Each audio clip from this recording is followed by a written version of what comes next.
Peter, in simple terms, can you describe the keto adaptive state? So, to answer this question, you first have to understand what our normal state is, and then we'll contrast them. Our normal state is one where we get the bulk of our energy from carbohydrates. And remember, carbohydrates we consume to basically break them down into glucose, which is the simplest of them effectively. With glucose, we can feed every organ in our body, but in particular, we can feed our brain. And our brain's an interesting organ because it's the only organ in the body that is so highly dependent on glucose that when your glucose levels are low, you know it.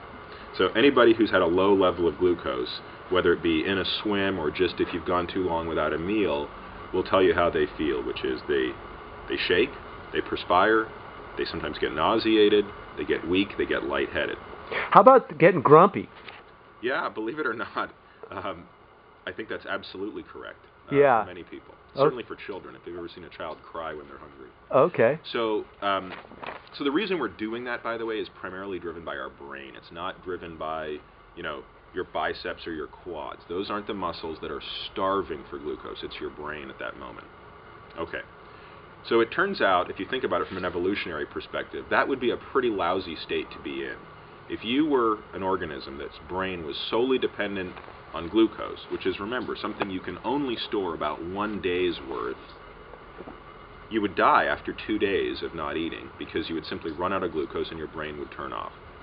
So fortunately, we evolved a secondary system that plays a bigger role in our brain's ability to survive periods of fluctuation without glucose.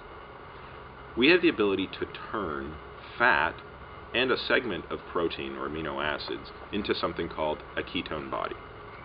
There are actually 3 of them, and I won't bore you with the names of them. But our body has the ability, when insulin levels get really low, to actually start turning fat, primarily, but like I said, a little bit of protein, into these things called ketone bodies. So the reason people can survive 30 days without food is because once they start starving, they make these ketone bodies, and the brain can actually use a ketone body just as well as it can use glucose. How long does that take? Is that immediate?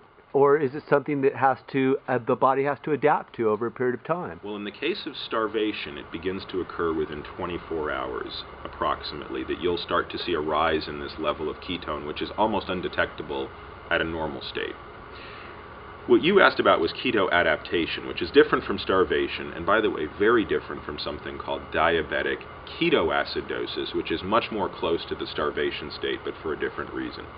When you talk about keto adaptation, what you're talking about is gradually removing carbohydrates from your diet, because remember, when you eat carbohydrates, insulin levels rise, and now you put your body in a state where it begins to preferentially want to burn fat, not only for fuel, but to make ketones for your brain.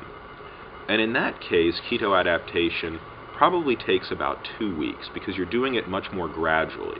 You're still consuming some carbohydrates, but not enough that your body decides it needs to rely on them.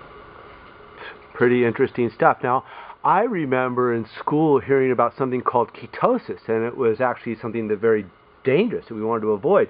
Could you describe that so there's no confusion about what we're talking about here? Right. So I think the term ketosis is actually a little bit misleading because when you hear it, you don't know if it's referring to diabetic ketoacidosis, which is dangerous, or nutritional ketosis or keto adaptation, which is what I've just described. In the case of diabetic ketoacidosis, which is what everybody's really afraid of, you have typically a type 1 diabetic. This is someone who's dependent on insulin, but it can also occur in a very late stage type 2 diabetic, where they just don't have enough insulin, and they're not receiving enough, either because they forget to give themselves the medication, or they run out, or something like that. All of a sudden they have all this sugar in their blood, and they can't get it into their cells. Well, paradoxically, the body still thinks they're starving to death, and the body starts to make these ketone bodies. But here's the catch. In the case of this person, they don't have enough insulin to shut the response off when the ketone levels get high. Because believe it or not, at very high levels, ketones stimulate insulin. So in the case of that poor diabetic patient, their ketone levels rise to somewhere between 15 and 40 times as high as they do in the keto-adapted person, and then it starts to cause problems with the pH and acid-base adjustment of your body.